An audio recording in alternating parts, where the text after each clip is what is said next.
je voudrais vous inviter à vous abonner à cette page et à recruter d'autres gens qui vont s'abonner. Pour quelle raison? Parce que c'est une chaîne qui est consacrée à la dézombification du peuple noir.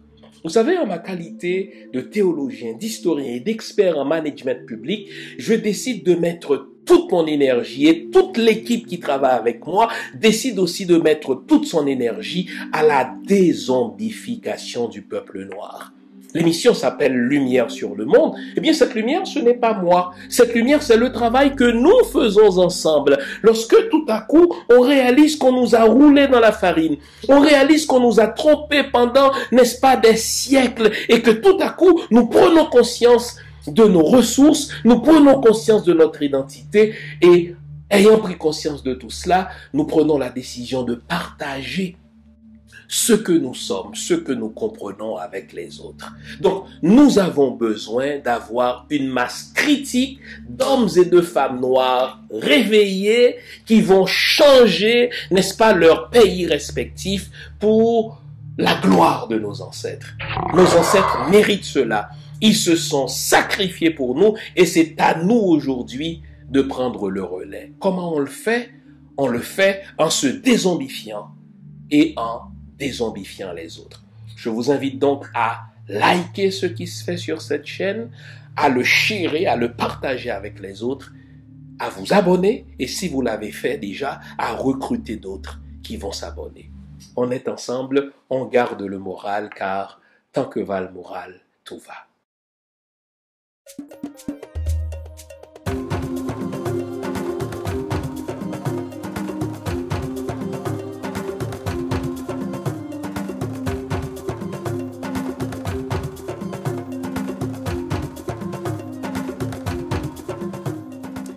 Bonjour mesdames, bonjour messieurs, bonjour le monde, bienvenue à cette autre édition de l'émission Lumière sur le monde. Comment allez-vous? J'espère que vous avez passé une bonne semaine.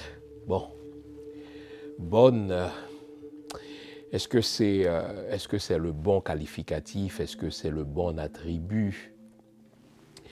J'ai une amie qui a partagé avec moi une image terrible, celle de riverains de l'Artibonite, dans le département de l'Artibonite, qui traverse à la nage la rivière de l'Artibonite pour échapper aux armes des terroristes.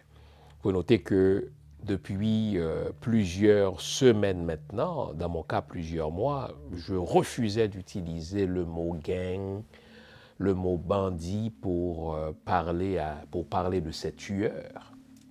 Et bien, comme par hasard, le département d'État de Marco Rubio vient de considérer les terroristes d'Haïti pour ce qu'ils sont, c'est-à-dire des terroristes.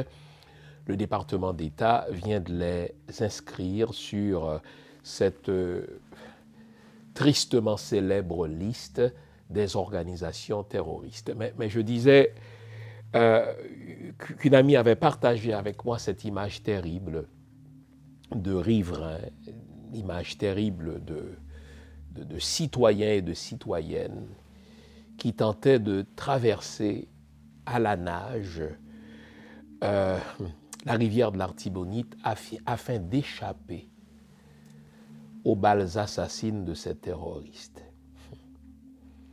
Et ce qu'il y a de plus triste, suivez-moi bien, c'est que à moins de 15 minutes de cette rivière qui est devenue une rivière tristement célèbre pour le sauve qui peut, à moins de 15 minutes, il y a des militaires kenyans qui n'ont rien fait.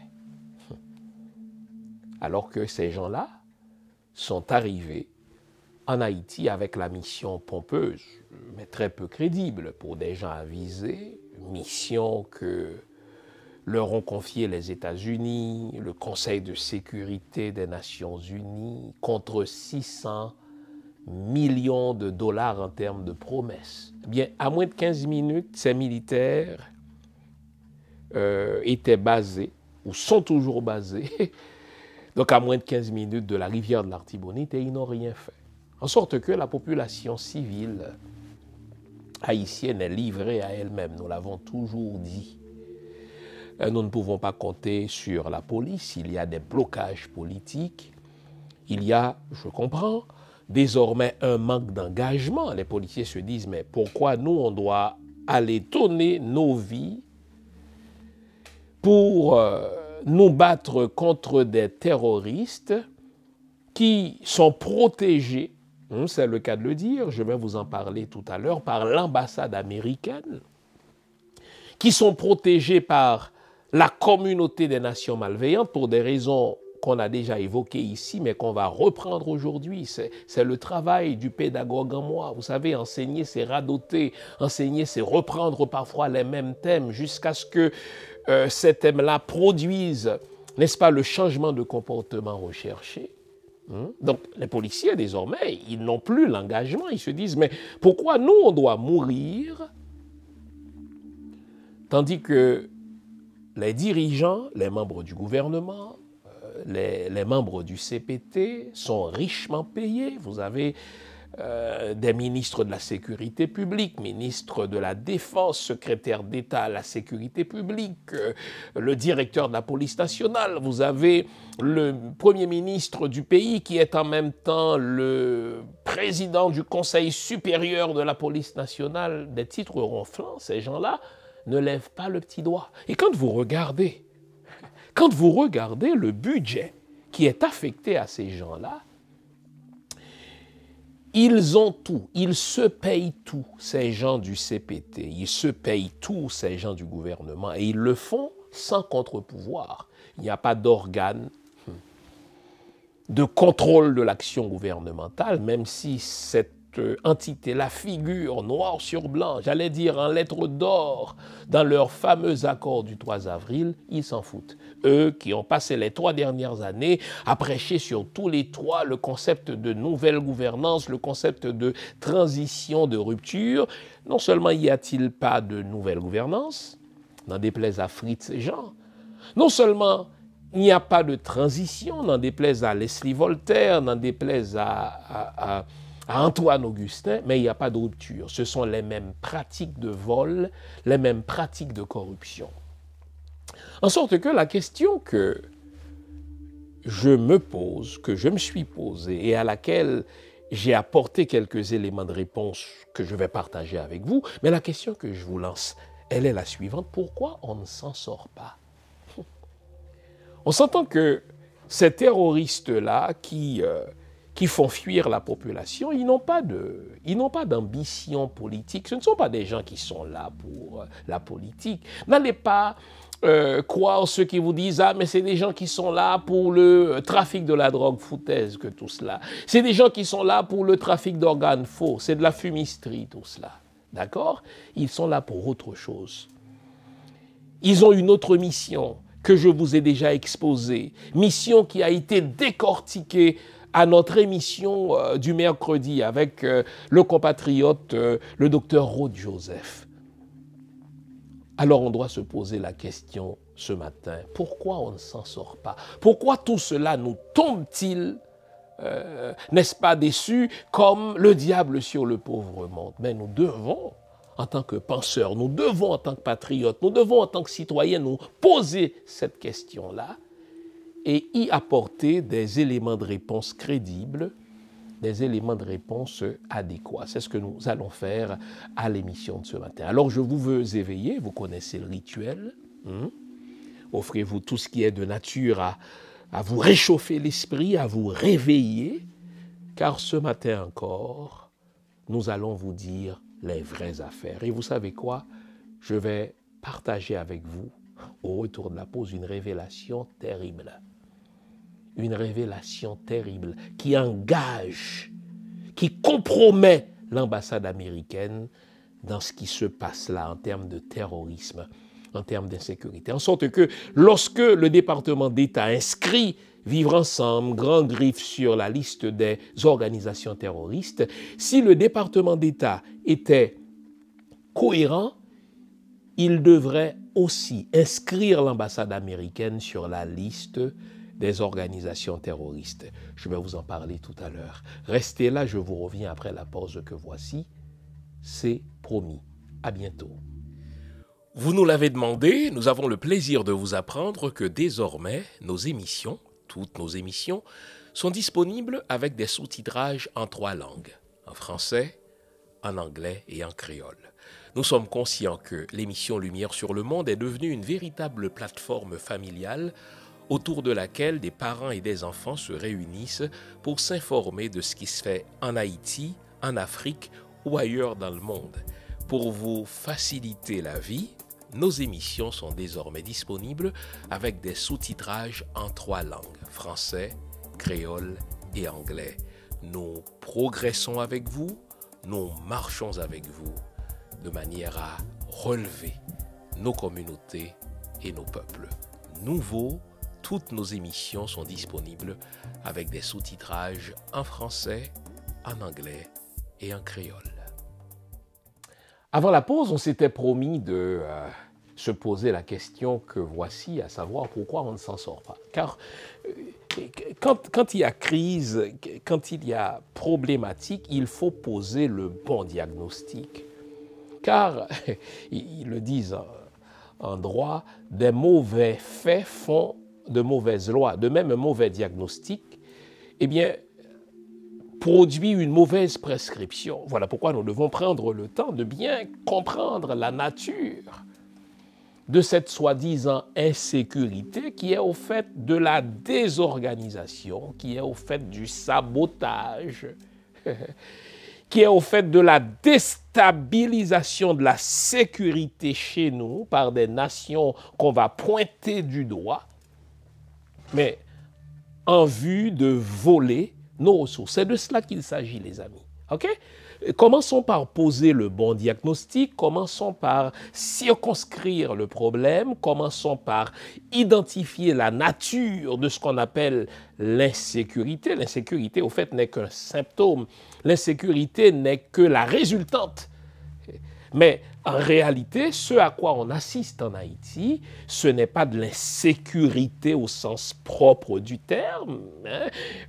Les salopards qu'on appelle barbecue, ISO, Vitellum, au fait, il me fait horreur même de les nommer. Je voudrais ne pas les nommer. Ce sont des salopards qui ne méritent pas, qui ne méritent plus leur place sur terre, si vous comprenez mon langage. Alors, ces gens-là, l'insécurité, c'est un instrument pour eux. C'est un outil en vue d'autre chose. Donc, il faut bien poser le diagnostic, il faut bien comprendre la nature de ce qui nous arrive là en Haïti. Et donc, c'est du sabotage. Pour voler nos ressources, on va en parler. C'est de la déstabilisation pour forcer nos dirigeants à signer des contrats léonins pour les grandes puissances qui sont des puissances qui pillent, qui volent et qui n'ont aucun respect pour la vie humaine. Donc, l'insécurité, c'est la résultante de tout cela. L'insécurité, c'est le symptôme d'un problème plus profond, mais qui est un problème caractéristique des Occidentaux, qui volent, qui font main basse, qui pillent et qui refusent de payer quand ils estiment qu'ils ont besoin des ressources des autres. Ça a toujours été le cas. Depuis le 7e siècle, lorsqu'ils sont arrivés chez nous, en Afrique, en se servant des Arabes, et plus tard, n'est-ce pas, au 14e, 15e siècle, lorsqu'ils ont décidé alors là d'y aller de manière industrielle avec le vol et le pillage, par l'esclavage, par la colonisation. Et après les années 50, ils ont poursuivi leur travail de pillage et de sabotage par ce qu'ils appellent improprement la décolonisation, mais qui est au fait la néocolonisation, c'est-à-dire la colonisation autrement.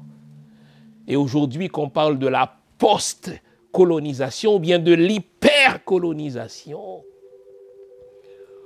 où désormais il n'y a plus de règles, on se fout littéralement du droit international, ce qu'on fait, on se sert des locaux, on se sert des nationaux pour saboter l'ordre établi, pour saboter l'État, afin de faire main basse sur les ressources. C'est de cela qu'il s'agit, les amis. Donc, j'étais si heureux d'entendre mon compatriote, le docteur Rod Joseph, dont c'est la spécialisation, dont c'est l'expertise, dire mais il n'y a pas de problème d'insécurité en Haïti, il y a un problème de déstabilisation de la sécurité, il y a un problème de déstabilisation de l'ordre étatique. Alors une fois qu'on dit ça, il faut savoir qui fait ça et en vue de quoi. On va y aller droit au but, les amis.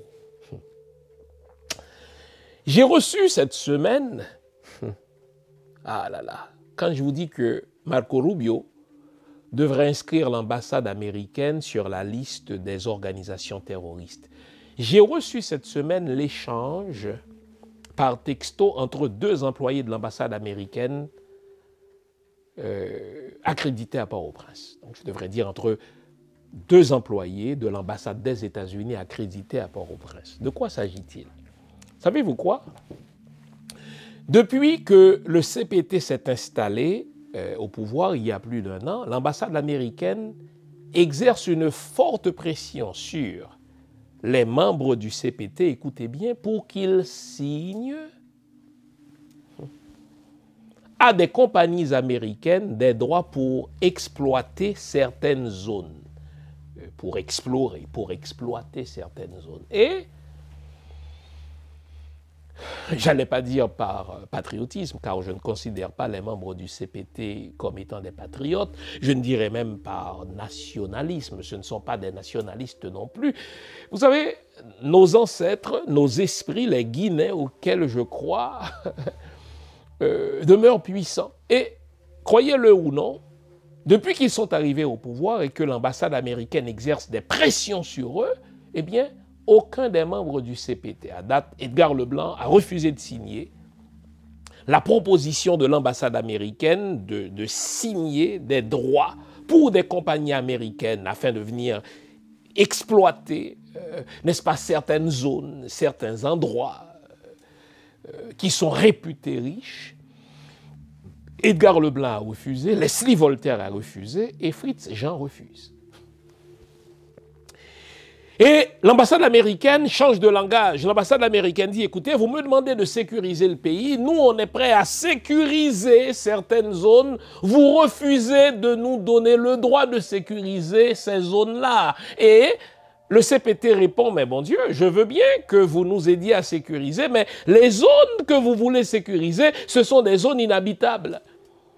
Si vous voulez sécuriser, encore faut-il que vous nous demandiez notre avis sur quelles zones sont considérées comme prioritaires par nous et non par vous. Or, les Américains, donc l'ambassade américaine, a des yeux sur des endroits précis dans l'agglomération de Port-au-Prince. Et à chaque fois, le CPT dit non. Savez-vous quoi? Lors de l'un des derniers refus des membres du CPT, deux employés de l'ambassade américaine se sont échangés des textos sur la stratégie qu'ils allaient désormais suivre pour forcer le CPT, ce qu'on appelle des agents de liaison. Ce sont des agents de liaison de l'ambassade américaine avec les terroristes. J'ai sous les yeux, les amis, croyez-le ou non, des échanges entre ces deux agents de liaison dans lesquels ils disent noir sur blanc. Voici ce que nous allons faire pour les forcer à signer. Nous allons donner, ou continuer à donner des armes beaucoup plus puissantes encore aux bandits, ce que eux appellent des bandits, mais qui sont désormais considérés par le département d'État comme des terroristes. Nous allons leur donner des armes beaucoup plus puissantes encore en représailles, retaliation, en représailles du refus du CPT de nous donner le droit de sécuriser, suivez mon regard, ces zones-là, de nous donner le droit, n'est-ce pas, d'aller fouiller dans ces zones-là, d'aller explorer. Puisqu'ils disent non, nous allons donner des armes beaucoup plus puissantes encore à ces terroristes. Et là, les membres du CPT vont se sentir obligés de nous signer cet accord léonin. Les amis, vous me croyez, vous me suivez depuis plusieurs années maintenant, vous savez que quand moi je vous livre une information, en général je vais vous livrer des informations qui parviennent de la cuisine même de la bête. Hein. Les États-Unis sont une bête féroce, une bête inhumaine, une bête qui pille, une bête qui assassine. Eh bien, voilà les amis. Échange de textos entre deux membres, deux agents de liaison de l'ambassade américaine, de l'ambassade des États-Unis accréditée à Port-au-Prince, échange au terme desquels ils se disent, écoutez, puisque les membres du CPT refusent de nous autoriser à explorer officiellement ces zones-là, à les sécuriser, nous allons fournir des armes beaucoup plus puissantes encore aux terroristes de Grand Griffe, aux terroristes de barbecue, etc. Si vous prenez le temps de suivre les déclarations de barbecue, moi, mon métier me commande de suivre cela parce qu'il révèle des perles. Il y a toujours un message sur le message. Ce qu'il vous dit, ce n'est pas nécessairement ce que vous devez entendre. Vous devez entendre au-delà de ce qu'il vous dit. Mais barbecue n'éprouve aucune peur. Parce qu'il sait qu'il est sécurisé par la grande puissance américaine, n'est-ce pas, dans le complexe américain. Pas vrai, dans le complexe de l'ambassade à Port-au-Prince, barbecue n'éprouve aucune peur. Pourquoi? Parce que dès lors que la police planifie quelque chose, il est informé en temps réel des opérations à venir et il est informé par les agents de liaison de l'ambassade américaine. Et je vais vous faire un autre aveu, une autre révélation. Savez-vous que dernièrement, on a kidnappé 2 ou 3 personnes qui travaillent à l'ambassade des États-Unis à Port-au-Prince. Pour les libérer, savez-vous ce que l'ambassade des États-Unis à Port-au-Prince a donné comme caution à barbecue? Eh bien, l'ambassade américaine leur a donné 2 chars blindés. Est-ce que vous croyez à vos oreilles, vous? Donc quand je vous dis que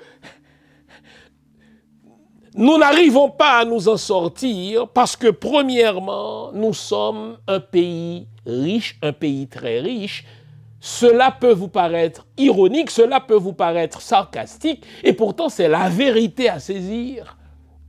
C'est la vérité à saisir. Notre frère nous a présenté des chiffres mercredi dernier, des chiffres, ma foi, astronomiques, c'est le cas de le dire. Haïti est évalué par les États-Unis, la France, l'Angleterre et le Canada comme valant 3 trillions de dollars.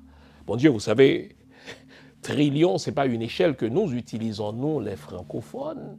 Mais j'ai dû fouiller, chercher et m'assurer 2 fois plutôt qu'une ce que ça veut dire 1 trillion. Eh bien, 1 trillion, les amis, c'est 1000 milliards. Quand on dit 1 trillion de dollars, on parle de 1000 milliards de dollars. Or, les États-Unis, la France, le Canada, le Royaume-Uni évaluent les richesses d'Haïti, les amis, à 3 trillions de dollars. 1 trillion, rappelez-je, c'est 1000 milliards de dollars. Alors, on vous fait croire que vous êtes pauvre, on vous fait croire que vous devez vivre au crochet de la communauté des nations malveillantes, on vous fait croire que pour votre sécurité, vous avez besoin des dons, vous avez besoin des miettes, vous avez besoin des motocyclettes. Quelle insulte, n'est-ce pas, de l'ambassade de France à Port-au-Prince. L'ambassade de France a accordé 3 ou 4 motocyclettes aux policiers, enfin à la police nationale haïtienne pour l'aider à sécuriser son territoire, alors que nous sommes un pays très riche. La meilleure façon de voler quelqu'un, c'est de lui faire croire que ce qu'il a comme ressource ne vaut rien. Surtout si la personne n'a pas l'expertise, si la personne n'a pas la connaissance, si la personne n'a pas le savoir qu'il faut, savoir en fonction duquel, eh bien, il peut évaluer ses ressources. C'est ce qui arrive. Nous avons une population, n'est-ce pas, qui, par la faute de l'État, n'a pas été à l'école. Et nous avons une élite transnationale qui travaille justement pour la communauté des nations malveillantes, qui ment à sa population en disant que Haïti est un pays pauvre. J'ai écouté dernièrement le soi-disant ingénieur Claude Préti qui tentait de convaincre la population haïtienne sur un plateau de télévision que Haïti est un pays qui n'a pas de ressources. Haïti, c'est un pays pauvre et que le peu de ressources que nous avons, nous devions les donner, hein, c'est ce qu'il a dit, nous devions les donner aux Américains pour qu'ils nous construisent en retour des aéroports. Mais quel petit nègre, quelle vermine, je dirais. Mais ça, c'est le propre même de l'intellectuel haïtien. Parce que l'élite intellectuelle haïtienne, c'est une élite transnationale. C'est pas une élite qui travaille pour son pays, c'est pas une élite qui travaille pour sa nation, c'est pas une élite qui travaille pour le bien de son peuple. C'est une élite qui est engagée, qui est embauchée par la communauté des nations malveillantes afin de diffuser la propagande des Français, la propagande de l'État américain, la propagande de l'État canadien, la propagande de l'État anglais, à savoir qu'Haïti est un pays pauvre. Nous sommes un pays riche. Et si on ne s'en sort pas, ironiquement, c'est précisément parce que nous sommes riches. Et c'est précisément à cause de cela aussi que l'Afrique ne s'en sort pas. L'Afrique est à ce point riche qu'elle n'arrive pas à s'en sortir parce que l'Afrique fait l'objet de la convoitise des grandes puissances pilleuses. Eh bien, Haïti ne s'en sort pas à cause des ressources que recèle son sous-sol, à cause des ressources que recèle son sol. Et désormais, nous sommes l'objet de la convoitise de ces quatre puissances, la France, les États-Unis en premier chef, le Canada et le Royaume-Uni. En sorte que l'ambassade des États-Unis accréditée à Port-au-Prince fait pression sur nos dirigeants pour qu'ils signent ce foutu accord, pour qu'ils donnent l'autorisation à des compagnies américaines pour venir explorer, pour venir exploiter, pour venir sécuriser.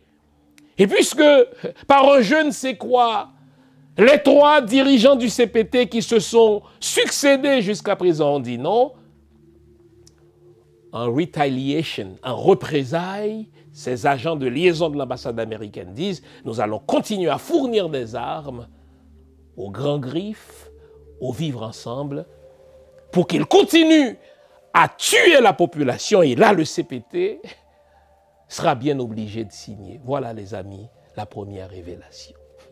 En sorte que Marco Rubio, je ne sais pas si c'est une bonne chose que d'inscrire Grand Griffe, que d'inscrire Vivre Ensemble sur la liste des organisations terroristes. En tout cas, ce n'est pas une mauvaise chose, mais ça, c'est une vérité de la palisse. Tout le monde savait que c'était des terroristes. Mais, s'il vous plaît, faites preuve d'un peu de bon sens, un sou de cohérence, s'il vous plaît, et poussez donc la liste des terroristes jusqu'à y inclure ces agents de liaison de l'ambassade américaine qui fournissent des armes à ces mêmes tueurs que vous considérez, non pas sans raison, comme terroristes.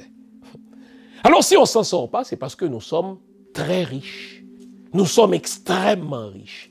Nous aurions pu être riches et nous en sortir. N'était le paradoxe de ces convoitises, n'était le paradoxe des convoitises justement de ces grandes puissances sur nos richesses. Les États-Unis sont un pays riche, le Canada est un pays riche, le Royaume-Uni est une entité riche, la France est un État riche. C'est du moins ce qu'ils disent, ces pays-là. Mais pourquoi diable continuent-ils, ces pays-là, à convoiter nos richesses? Donc, c'est le paradoxe de nos richesses. Nous sommes riches et pourtant, notre population est appauvrie. Pour quelle raison? C'est parce que ces grandes puissances-là font de nos richesses l'objet de leur convoitise. Ça a toujours été le cas. Un Victor Hugo disait que le drame de Saint-Domingue, le drame d'Haïti, c'est qu'il est au cœur de luttes qui impliquent au moins 3 continents, l'Afrique, l'Europe et l'Amérique. Nouveau, bonne nouvelle, toutes les émissions Lumière sur le monde se trouvent désormais en mode podcast. Cela veut dire que vous pouvez continuer à vaquer à vos occupations tandis que vous nous écoutez. Où que vous soyez, dans votre voiture, à l'épicerie, au travail, en faisant vos courses ou à la maison. Toutes les émissions Lumière sur le monde en français et en créole sont en mode podcast. Vous les trouverez sur Apple Podcast, Spotify, Podcast Index, Google Podcast, Amazon Music, Stitcher et les autres. Nous sommes partout en mode podcast. Il n'en tient qu'à vous. Nouveau, bonne nouvelle, Lumière sur le monde est un podcast.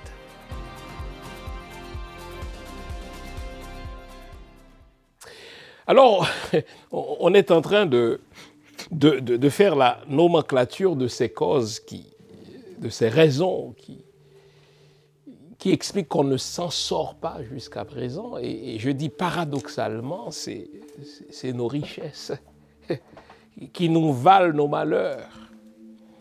Parce que c'est inscrit dans l'ADN des Occidentaux. Ils se sont toujours comportés ainsi, les Occidentaux. Vous vous souvenez, on a longuement parlé de l'Europe, petit continent, si tant est qu'on puisse en parler comme continent. Continent surpeuplé par des populations qui manquent de ressources et qui étaient obligées de se manger les unes les autres. Le très érudit Cheikh Anta Diop nous rappelle que les populations européennes sont historiquement des populations anthropophages. Quand il y avait plus de ressources, quand il y avait une mauvaise récolte, quand il y avait une mauvaise moisson, eh bien, elles se déchiquetaient les unes les autres, ces populations-là. Elles se livraient la guerre les unes aux autres. C'est ça l'Europe, c'est ça l'Occident. Et lorsque l'Europe a découvert l'Afrique, mais c'était ça le salut de l'Europe, c'était ça le salut de l'Occident, l'Afrique. Et aujourd'hui, c'est l'Afrique, c'est les peuples noirs, c'est Haïti, si vous voulez, le salut de l'Occident. Il ne faut pas croire que les pays qui sont dits pays riches le sont par la force de leur labeur, c'est faux. Les pays occidentaux qui s'appellent des pays riches, ce sont des pays pilleurs, des pays saboteurs, des pays voleurs, des pays assassins qui sillonnent les mers, qui sillonnent l'espace afin de tomber sur des ressources qui appartiennent aux autres. Et une fois qu'ils ont ciblé telles ressources, vous pouvez être sûr qu'ils vont assassiner, à défaut de réduire en esclavage comme ils faisaient autrefois, ils vont assassiner ces populations. Autrefois, ils arrivaient avec leurs bateaux de guerre, ce qu'on appelait improprement la diplomatie de la canonnière. Ils arrivaient avec leurs bateaux de guerre et ils se tenaient sur les rives de ces nations-là, en leur faisant injonction de se rendre et de rendre leurs ressources. À défaut de quoi, ces populations-là allaient être assassinées aujourd'hui, mais ils ne font plus cela. Ils n'agissent plus de cette manière. Ils fournissent des armes aux locaux, ils fournissent des armes aux nationaux. Et là, ce sont les nationaux, les locaux qui font le travail pour eux. Sauf que quand on remonte la chaîne des responsabilités, on constate que Haïti, c'est une vérité de la palisse, ne fabrique pas d'armes. On constate qu'Haïti subit un embargo en termes d'achat d'armes létales, d'armes de guerre, et pourtant les barbecues, les grands griffes, les ISO, les Vitellum, ces groupes-là que Rubio vient de considérer comme des groupes terroristes, ils n'ont jamais manqué d'armes, ils n'ont jamais manqué de munitions.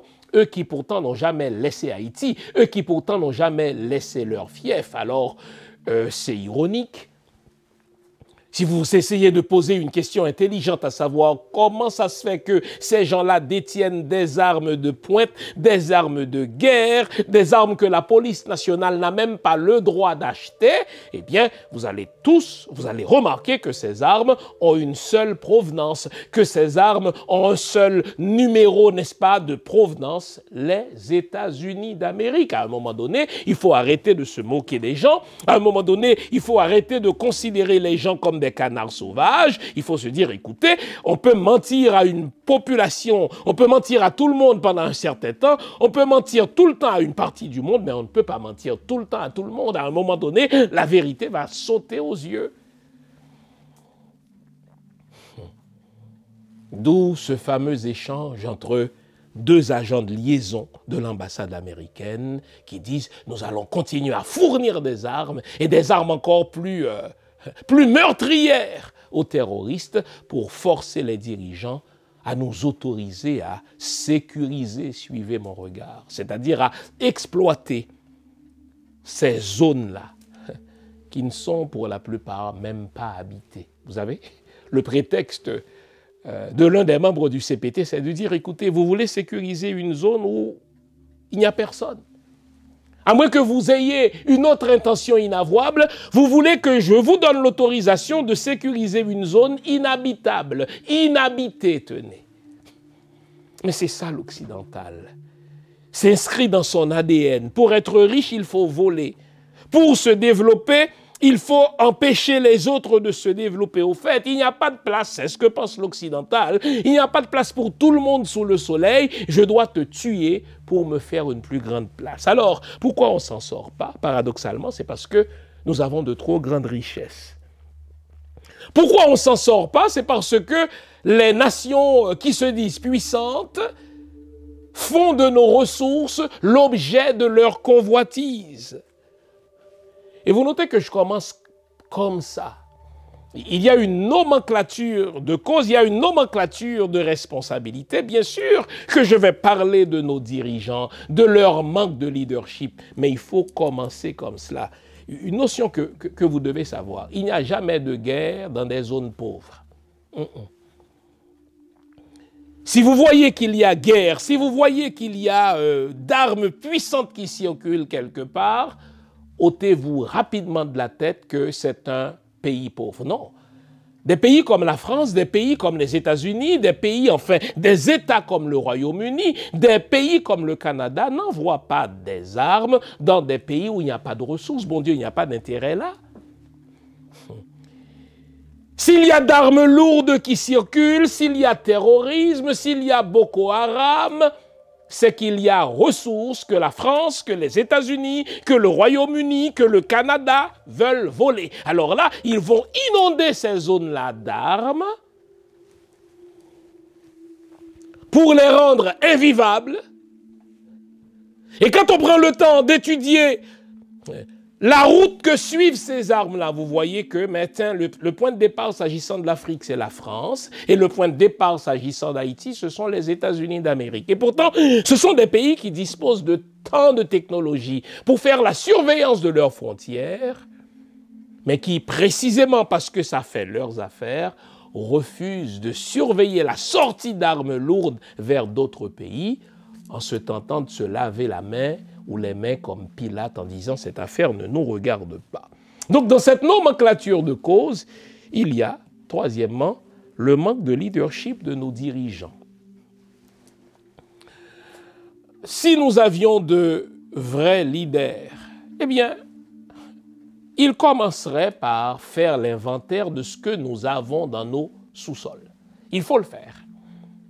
Le silence favorise le mythe, le silence favorise les mensonges que débite par exemple un Claude Prepty. Le silence favorise, n'est-ce pas, la propagande que diffusent les pays occidentaux sur la soi-disant pauvreté d'Haïti. Mais si nous avions de véritables dirigeants, qui soient de véritables leaders, mais ils parleraient à la population. Ils diraient à la population, voici ce que nous avons de sources sûres dans nos sous-sols. Voici les ressources sur lesquelles nous pouvons compter. Voici ce que nous valons. Et donc nous avons de quoi faire notre développement. Nous avons de quoi assurer un avenir à notre jeunesse. Mais c'est précisément parce que nos dirigeants manquent de leadership que nos jeunes veulent laisser Haïti vers Partouville. Ils sont humiliés aux États-Unis. Vous avez fait en République dominicaine, vous avez vu l'image cette semaine d'un ressortissant haïtien qui est littéralement, bon Dieu, agressé. Le verbe est trop faible. Battu par des agents officiels, des agents immigration officiels de la République dominicaine. Même une jeune femme qui accouchait n'a échappé à la violence des agents d'immigration dominicains. Mais pourquoi cela arrive-t-il? Parce que nos dirigeants n'ont pas de leadership. Ils travaillent tous pour les pays occidentaux, en sorte que pas un seul dirigeant haïtien, et c'est ça le drame, les amis, c'est ce qui est dramatique, pas un seul dirigeant haïtien n'ose imaginer une solution, n'ose imaginer une option sans s'assurer d'avoir l'accord d'un blanc du département d'État. Le métier que j'exerce me commande de parler aux dirigeants haïtiens qui ne dirigent rien du tout. Je leur parle. Et même si je les tape publiquement, même si je les dénonce publiquement. Les amis, ce qu'il y a de plus dramatique quand vous parlez à un dirigeant haïtien, c'est cette fameuse réponse. Ah, blanc, pas d'accord. Ce ne sont pas seulement les dirigeants qui pensent comme ça. Les journalistes pensent comme cela. Je me rappelle une fois, je participais à une émission une émission très écoutée le dimanche matin avec entre autres Liliane Pierre-Paul et puis il y avait plusieurs autres participants. Et là, j'ai suggéré une transition, ça remonte maintenant à 3 ans, une transition qui inclurait un certain nombre de chantiers qui ferait en sorte qu'on ne retombe plus dans ces problèmes-là.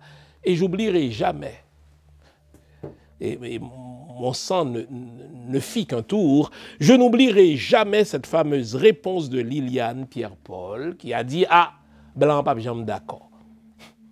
Je ne sais pas si c'est parce que, pour moi, l'Américain n'est pas supérieur à l'Haïtien, le Canadien n'est pas supérieur à l'Haïtien, le Français n'est pas supérieur, et pire, l'Américain n'a pas son mot à dire dans nos affaires souveraines. Vous me direz que « Ah, mais je rêve en couleur, Haïti n'est pas souverain ». C'est votre problème si vous le pensez.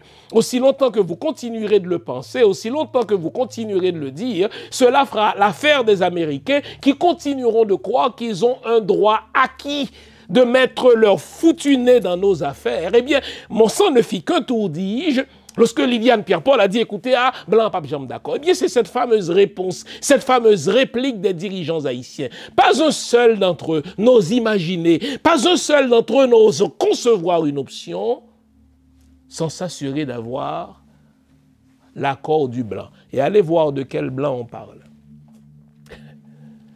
C'est à ce point vrai que n'importe quel agent de liaison de l'ambassade américaine peut se permettre de convoquer, je dis bien convoquer. En général, c'est un supérieur qui convoque un inférieur en termes hiérarchiques, en termes de droit du travail. Eh bien, n'importe quel petit pisseur, aimé à dire, de l'ambassade américaine, n'importe quel petit pisseur de l'ambassade du Canada, n'importe quel petit pisseur de l'ambassade de France peut se permettre de convoquer le président de la République. Imaginez que Mme Season convoquait Jovenel Moïse dans son bureau à l'ambassade. Eh bien, aucun dirigeant haïtien n'ose concevoir, n'ose imaginer une option sans s'assurer d'avoir l'accord du blanc. Cette fameuse blancomanie, cette fameuse blancolatrie. Vous allez voir, chaque candidat haïtien a son blanc. Je vois Thierry Tardieu faire le tour des capitales mondiales. Il a été, on l'a vu, à Washington, ensuite il s'est rendu à Harvard, il s'est rendu dernièrement en France. Et puis, lui, son dada, c'est la réforme de la Constitution. C'est un traître à la nation, ce garçon-là. allé chercher sur Internet une vidéo dans laquelle on avait une vidéo qui est tournée dans les locaux de l'ambassade de France à Port-au-Prince. C'était à l'occasion, je pense, de la remise de bourse par l'ambassade de France à des étudiants haïtiens. Et puisque Tardieu est un boursier lui-même de l'ambassade de France, on l'a invité pour tenir un discours comme nègre de maison. Et en cette occasion, on lui a posé clairement la question de la dette de la France vis-à-vis d'Haïti. Vous savez quelle a été la réponse de Jerry Tardieu? Pince sans rire, il préfère regarder vers l'avenir plutôt que de se tourner vers le passé. C'est exactement cette réponse-là que Macron nous a servi dernièrement. Allez relire le foutu communiqué de Macron à l'occasion des 200 ans de la rançon de l'État français sur Haïti. Macron a littéralement dit dans son communiqué, eh bien, il veut travailler avec Haïti pour un avenir. On ne va pas regarder, on va assumer le passé. C'est le voleur qui dit, moi j'assume avoir volé, mais désormais ne me parlez pas du vol que j'ai commis par le passé, parlons de l'avenir. Eh bien, avant Macron, c'est pour vous montrer qu'il y a un fil d'Ariane au Quai d'Orsay, hein, chez les stratèges français, eh bien, Jerry Tardieu se tenait dans les locaux de l'ambassade de France à Port-au-Prince et il a dit exactement ce que 3 ou 4 ans plus tard, le président français allait dire, parce que la phrase est dictée par les stratèges du Quai d'Orsay. Jerry Tardieu a dit, écoutez, à la question, est-ce que la France a une dette envers Haïti? Il préfère regarder vers l'avenir. Et pourtant, c'est ce fameux Jerry Tardieu, ancien député de Pétionville, qui se porte candidat, et qui se donne pour mission de réformer la Constitution. Ce que Jerry Tardieu ne vous dira pas, et que moi je vais vous dire, c'est qu'il est en mission pour ces nations-là, pour la France, pour les États-Unis, pour, n'est-ce pas, le Royaume-Uni et pour le Canada. Pourquoi veut-on changer la Constitution selon vous? C'est pour faire sauter tous les verrous qui empêchent jusqu'à présent les étrangers d'acheter autant de terres qu'ils veulent. On veut réformer la Constitution pour faire sauter tous les verrous, n'est-ce pas, qui font obligation jusqu'à présent à l'État haïtien d'avoir l'aval du Parlement avant de confier l'exploration de nos ressources à une compagnie étrangère. Les nations occidentales ont la suite dans les idées. Lorsque les Américains sont arrivés chez nous en 1915, les États-Unis se sont précipités, hein, ils se sont précipités de changer notre Constitution. D'ailleurs, Roosevelt s'est vanté d'avoir lui-même écrit cette Constitution. Et le premier article qu'il a changé dans notre Constitution, c'est cet article qui interdisait, de 1, à un étranger de posséder des terres en Haïti. Eh bien, Jerry Tardieu poursuit le travail de ses maîtres aujourd'hui. Il sillonne les grandes capitales, il se porte candidat à la présidence, mais quel candidat? Le candidat qui, dans les locaux de l'ambassade française, eut à dire « Moi, je préfère regarder vers l'avenir plutôt que vers le passé ». C'est ce Jerry qui veut changer notre Constitution pour permettre aux étrangers de faire main basse sur nos ressources et pour que les étrangers continuent de nous convaincre que nous sommes à ce point pauvres que nous avons besoin d'eux pour exploiter nos ressources afin de nous donner ce qu'on appelle des Mac Jobs. Donc, le manque de leadership de nos dirigeants, des dirigeants actuels, des dirigeants qui cognent à la porte de la présidence, des dirigeants qui cognent à la porte du Parlement, le manque de leadership de nos dirigeants fait partie aussi de ce complexe de causes pour lesquelles on ne s'en sort pas. Vous vous demandez où trouver mes livres? Simple, sur mon site, prioritairement, www.jeanfils-aimé.com. Vous avez accès à tout ce que j'ai écrit. Où que vous vous trouviez dans le monde, nous livrons partout où c'est possible. Vous pouvez aussi avoir accès à mes livres par Amazon.ca. C'est un excellent cadeau à se faire ou à faire aux autres. Servez-vous-en.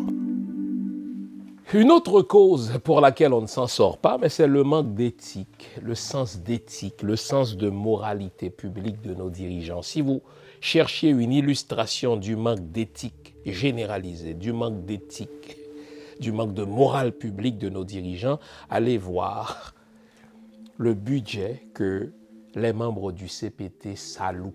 Les membres du CPT se sont alloués un budget pharaonique. Budget pour se remplir le frigo à la maison, budget pour le conjoint ou la conjointe de chaque membre du CPT. Ils détournent l'argent du service de renseignement pour leur propre sécurité. Ils le font, je l'ai dit, sans qu'il n'y ait d'organes de contrôle. Et donc, on le sait, on connaît cet adage. Le pouvoir corrompt et le pouvoir absolu corrompt absolument. Ce qu'il y a de dramatique, c'est que chacun des membres du CPT, que ce soit Edgar Leblanc, que ce soit Fritz Alphonse Jean, que ce soit Leslie Voltaire, ils ont critiqué avec raison, ils ont critiqué vertement, ils ont critiqué sur toutes les tribunes le fait qu'Ariel se prenait pour roi. D'ailleurs, il l'appelait le roi Henri. Ariel ne rendait de compte à personne puisqu'il n'y avait pas de parlement. Ariel entretenait un flou artistique entre ses privilèges de Premier ministre et les privilèges d'un président absent. Privilèges qu'il s'octroyait aussi. Et je me souviens que Fritz Jean disait, écoutez, il nous faut une nouvelle gouvernance. Il est venu au Canada, il disait qu'il nous faut une nouvelle gouvernance. Je me rappelle que Leslie Voltaire, sur Métropole, se moquait d'Ariel Henry, qui se prenait à la fois pour président et pour Premier ministre. Et il réclamait un organe de contrôle. Et donc, ils ont passé un mois à rédiger un accord dans lequel le fameux organe de contrôle de l'action gouvernementale est inscrit en lettres d'or. Ces mêmes membres du CPT qui ont rédigé l'accord sont là depuis 1 an. Ils ne se soucient nullement d'avoir un organe de contrôle de l'action gouvernementale. Pourquoi, selon vous? Par manque d'éthique publique, par manque de moralité publique. Ils se partagent des enveloppes pour tout. Au début, je dois vous le dire, ça va vous faire rire, Edgar Leblanc, qui avait jusqu'à présent la réputation d'un homme honnête, d'un homme vertical, d'un homme qui n'avait rien à se reprocher du point de vue de corruption, eh bien, lorsque, dans les premiers temps, les membres du CPT ont commencé à se partager une enveloppe pour la sécurité, une enveloppe pour une seconde résidence, Edgar Leblanc, qui a sa résidence à Port-au-Prince, eh bien, se sentait un peu gêné de la chose. Il a dit non. Et là, je vous livre une information vraie. Et le lendemain, il est revenu vers les secrétaires de la primature en disant « Mais où est le chèque que vous avez donné aux autres membres du CPT ?» Mais les secrétaires ont dit « Mais Monsieur le Président, il me semble que vous avez dit non. » Et Edgar de dire en créole, même s'il me dit non, quittez chèque là pour moi sous bureau, me t'en prie. Voyez-vous? Donc, il y a ce manque d'éthique publique, ce manque de respect de la chose publique. Puisque le mobile, la motivation, à la base, la motivation n'est pas saine, mais ce n'est pas étonnant que ces politiciens-là parviennent au pouvoir pour voler, pour piller, pour détourner des fonds, car ils ont une seule peur, ils ont une seule crainte, c'est une crainte viscérale de ne plus redevenir pauvres. Leur peur, c'est de ne plus manquer de quoi que ce soit. Alors là, ils n'ont plus besoin d'organes de contrôle de l'action gouvernementale, ils n'ont plus besoin de nouvelle gouvernance, ils n'ont pas besoin de transition, de rupture, ils n'ont besoin ni de transition ni de rupture. Au fait, il faut maintenir le statu quo. Ce statu quo qui nous permet de nous placer au-delà d'institutions, Ce statu quo qui affaiblit les institutions en sorte que dès qu'on est chef dans ce pays, dès qu'on est au pouvoir, ben on est au-delà de la loi. Personne ne peut nous poursuivre, personne ne rend compte de rien. Fausse facturation, surfacturation, des voyages officiels dans lesquels on amène son propre fils. Qu'est-ce que mon fils vient voir dans un voyage officiel? Tout le monde trempe là-dedans. Au fait, les politiciens haïtiens n'ont rien contre le vol. Ils ont tout contre le voleur. Ils détestent ce voleur-là parce que ce voleur-là vient prendre leur place. Mais quand ils sont à la même place que ce voleur, ils font pire que lui. Alors, les membres du CPT, honnêtement, n'ont pas fait mieux que Ariel Henry. Si vous regardez les zones que la très incompétente, la très détestable ministre Émilie Prophète considérait comme des territoires perdus, eh bien ces territoires perdus se sont élargis en un an sous les 9 présidents. On dirait que sous Ariel, ces terroristes-là avaient une certaine gêne, mais là, aujourd'hui, les barbecues n'ont plus aucune crainte, là, parce qu'ils savent qu'ils sont protégés. Mais vous notez aussi, parce que les barbecues se disent, nous ne sommes pas pires que les dirigeants. Nous attaquons la population, mais eux ne protègent pas plus la population non plus. Les motivations malsaines, on est au pouvoir pour se servir et non pas pour servir. On est au pouvoir pour échapper à la pauvreté et non pas pour relever la population. On est au pouvoir non pas pour renforcer les institutions, mais au contraire pour les affaiblir, car des institutions fortes nous empêcheraient de voler. Une élite transnationale. Quand vous avez un pays dont les richesses sont contrôlées par des bidjos, par des shérifs Abdallah, par des vorbes, par des mettez-en encore, mais pensez-vous vraiment que ces gens-là vont investir dans la distribution ou la répartition des richesses? Pas du tout. Et si vous voyez où les gens qui volent mettent leur argent, vous comprendrez que nos élites sont des élites transnationales. La corruption existe partout. Ce qui compte dans les pays, ce sont les institutions. Les politiciens, parce qu'ils sont au pouvoir, seront toujours tentés de détourner des fonds, seront toujours tentés d'abuser de la confiance de la population. Mais qu'est-ce qui les empêche, n'est-ce pas, de mettre à exécution leur bas instinct? Mais ce sont les institutions. La police peut débarquer, les arrêter. Un juge va les juger et va les condamner à l'emprisonnement. Mais en Haïti, on n'a pas cela. Et personne n'est motivé par le désir de mettre sur pied des institutions. Leslie Voltaire, quand il parlait sur ma chaîne de ce que le CPT allait faire, eh bien, il parlait d'initier de grands procès économiques, entre autres contre les gens qui ont détourné les fonds de Petro-Caribé. Ça fait 1 an qu'ils sont là. Est-ce que vous les avez jamais entendus parler, ne serait-ce qu'une fois, du procès Petro-Caribé? Ils avaient promis de faire un procès sérieux autour de l'assassinat de Jovenel Moïse. Les avez-vous ne serait-ce qu'une seule fois entendu prononcer le mot procès ou enquête sur l'assassinat? Pas du tout. Et pourtant, c'est le deuxième ministre de la Justice que nous avons. Nous en avions eu un avec Gary Coney, qui était comme par hasard l'avocat de Michel Martelly, l'avocat de Laurent Lamotte, l'avocat de Coney, bref, l'avocat du PHTK. Maintenant, vous avez un nouveau ministre de la Justice, la même chose. D'Émilie Prophète, qui était ministre de la Justice sous Ariel, ministre de l'incurie, car ces gens-là ne foutent rien.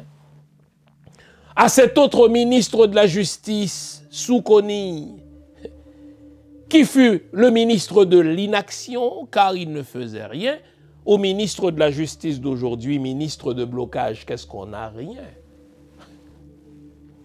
Quand Nesmi Maniga était ministre de l'Éducation, tout le monde le critiquait avec raison du fait qu'il n'a jamais fourni un compte qu'il n'a jamais rendu compte de la somme perçue pour le fameux fonds national de l'éducation, la fameuse taxe que l'État haïtien nous impose à chaque fois qu'on envoie $1 en Haïti. Et je maintiens la pression sur Antoine Augustin. Antoine avait promis qu'il lancerait, n'est-ce pas, un audit au plus tard 3 mois après son installation à la tête du ministère de l'Éducation nationale. Ça fait 1 an qu'il est là. Avez-vous jamais entendu Antoine Augustin parler d'audit sur le FNE? Non, parce que tout le monde s'enrichit. Le FNE enrichissait, n'est-ce pas, Nesmi Maniga. Aujourd'hui, il enrichit Antoine Augustin. Pourquoi réformer? Pourquoi faire une transition de rupture? La rupture ne rapporte qu'à ceux qui ne sont, n'est-ce pas, qu'à ceux qui ne sont pas au pouvoir. Mais une fois qu'on est au pouvoir, de rupture, on n'en veut point. Des élites transnationales qui volent la nation haïtienne pour aller investir ailleurs. Les politiciens dominicains volent pour investir chez eux dans des hôtels, pour investir chez eux dans des stations à essence, pour investir chez eux dans je ne sais quoi encore, des industries qui vont créer de l'emploi. C'est mal de voler, mais au moins, il y a une circonstance atténuante en ce que ces politiciens-là investissent chez eux. Les politiciens haïtiens volent pour investir en République dominicaine. Les politiciens haïtiens détournent des fonds pour aller déposer leur argent à Miami. Nos élites transnationales détournent des fonds publics pour investir à l'étranger. Haïti devient cette vache à lait qu'on doit exploiter jusqu'à ce qu'elle n'en puisse plus d'être exploitée, mais pas au profit de la population haïtienne, mais au profit des nations étrangères qui sont déjà riches. Trouvez l'erreur. Les gens du secteur d'affaires sont impliqués dans des détournements de fonds publics, dans l'évasion fiscale et investissent à l'étranger. Nos politiciens désormais volent pour investir à l'étranger. Des maisons cossues au Canada, des hôtels en France, des stations à essence en République dominicaine, des maisons cossues à Miami ou ailleurs aux États-Unis, parce que ce sont des élites transnationales, des élites qui n'ont aucun sens de patriotisme, qui n'ont aucun sens de nationalisme, qui voient en leur position une opportunité pour devenir riches, rapidement riches, et que périsse la population, cela leur importe peu. Vous l'aurez remarqué, on a changé notre site web. Sur le site web, vous trouverez plusieurs onglets. L'onglet Accueil vous souhaite la bienvenue et tout de suite après, vous tombez sur l'onglet Biographie. Alors là, vous avez une idée des études que j'ai faites. Ensuite, vous avez l'onglet Boutique. Dans l'onglet Boutique, vous trouverez mes livres. Jusqu'à présent, j'en ai écrit 14. Toujours dans la boutique, vous aurez aussi accès au type de formation que j'offre, soit à des individus ou à des entreprises. Vous avez aussi l'onglet événements. À l'onglet événements, on vous dit ce que je fais, où je le fais et quand je le fais. Comme ça, si je présente une conférence quelque part, si je donne une formation quelque part, vous le savez. Mais ça, c'est à venir. À l'onglet articles, vous avez accès à quelques-uns des articles que j'ai fait paraître sur moult sujets.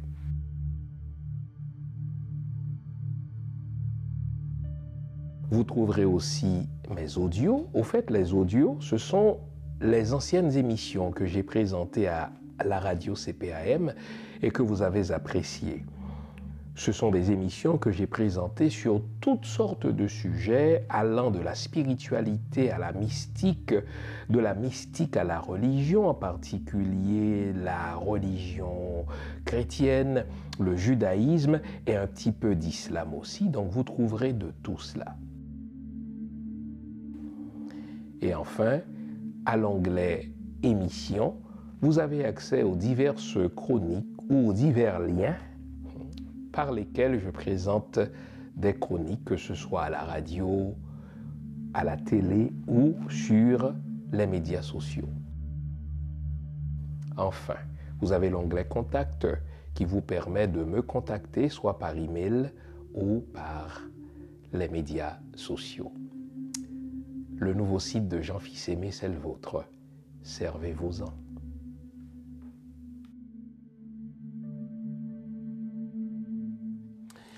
Donc les amis, si on ne s'en sort pas, ce n'est pas parce qu'il y a une fatalité. Tu as quelques centaines, tout au plus 2000 jeunes qui travaillent pour des terroristes sous la férule de l'ambassade américaine, sous la férule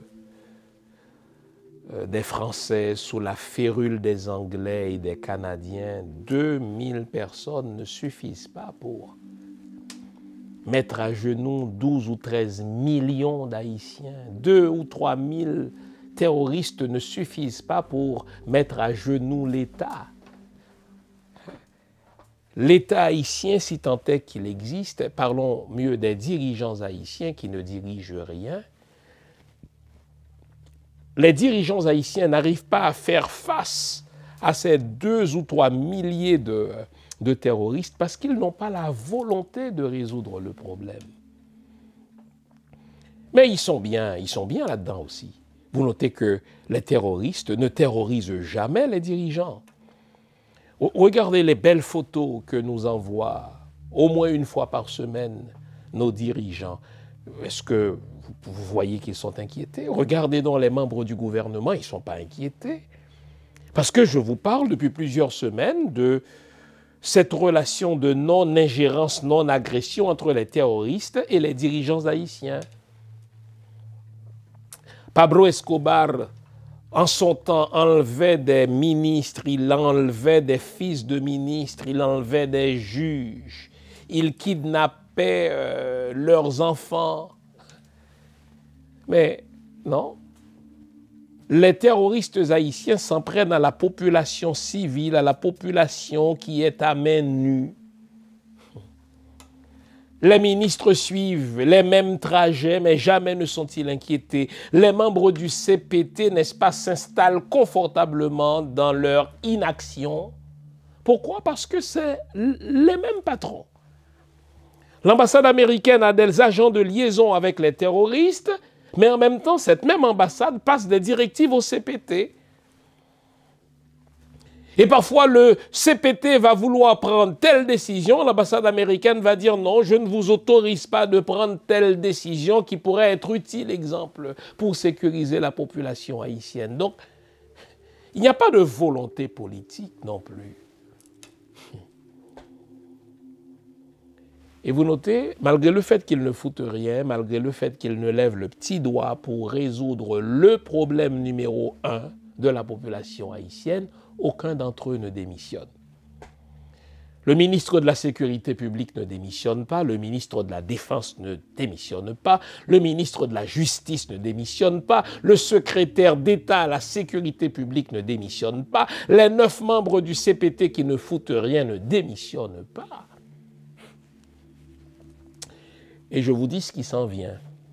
Puisque les membres du CPT refusent de donner l'autorisation aux Américains de sécuriser certaines zones, suivez mon regard, sécuriser au sens d'exploiter ou d'explorer notre sous-sol, eh bien l'ambassade américaine a décidé, je vous le donne en 1000, de les laisser tomber au profit de qui? d'Alix Didier Fils-Aimé.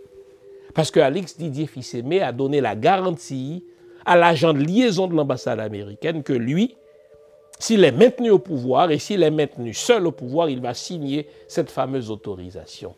Et comme par hasard, Alix Didier Fils-Aimé est en train de se sécuriser. Vous avez entendu parler de commandes d'armes pour la police que la police n'a jamais vues? Parce que Alix les met en stock pour lui-même, comme faisait Laurent Lamotte. Autant dire, plus ça change, plus c'est pareil, les amis. Il y a une seule conclusion à tirer. On ne peut rien faire avec la classe politique haïtienne, rien. Rien. Rien. La question c'est, puisque la nature a horreur du vide, puisque ce sont ces gens-là qui sont en file pour occuper les avenues du pouvoir, et puisqu'on vient de voir qu'ils sont tous motivés par un seul besoin, un seul mobile, ne plus être pauvre, ne plus avoir faim, qu'on remplace tel ministre de l'Éducation par tel autre, mais il ne fera aucun audit sur le Fonds national de l'éducation. Qu'on remplace tel Premier ministre par tel autre, mais il ne proposera aucune nouvelle gouvernance. La question c'est, comment changer tout cela? C'est la question à $1 million. Je vous la lance aujourd'hui. On y reviendra la semaine prochaine. Merci d'avoir été à l'écoute, les amis. On garde le moral, car tant que va le moral, tout va. Hein? Nous n'allons pas laisser nos pays aux convoitises de ces 4 puissances étrangères. Nous allons continuer à les dénoncer, de même que nous dénonçons, n'est-ce pas, nos politiciens corrompus, mais la nature a horreur du vide. Il faut bien qu'il y ait parmi ces 14 millions d'Haïtiens que nous sommes, des gens patriotes. La patrie doit être au-delà de tout. Des gens compétents et des gens intègres. Voilà le triptyque fondamental, les amis. Le patriotisme, la compétence, l'intégrité. On va travailler ensemble pour trouver une équipe qui est déterminée à résoudre le problème. Pas une équipe de gens éminents, non. Des gens qui sont en mesure de dire en 3 points, voici à court terme ce que nous allons faire pour résoudre ce problème de sabotage de notre sécurité. Et voici ce que nous allons faire pour sécuriser nos frontières, pour faire en sorte que les armes meurtrières n'arrivent plus depuis les États-Unis jusqu'à nous. Une équipe qui sera assez verticale pour poursuivre l'État américain d'avoir laissé passer ses armes jusque vers nous. Une équipe compétente et intègre qui ne prendra pas le pouvoir pour se servir, mais pour servir. Ce n'est pas rêver en couleur. Je refuse de croire que des 14 millions que nous sommes, il n'y a personne. Il n'y a pas une seule équipe qui puisse le faire. On pense à cette question, on y reviendra la semaine prochaine. Bonne semaine les amis, on garde le moral, car tant que va le moral, tout va. Vive Haïti, vive le peuple haïtien. Au revoir.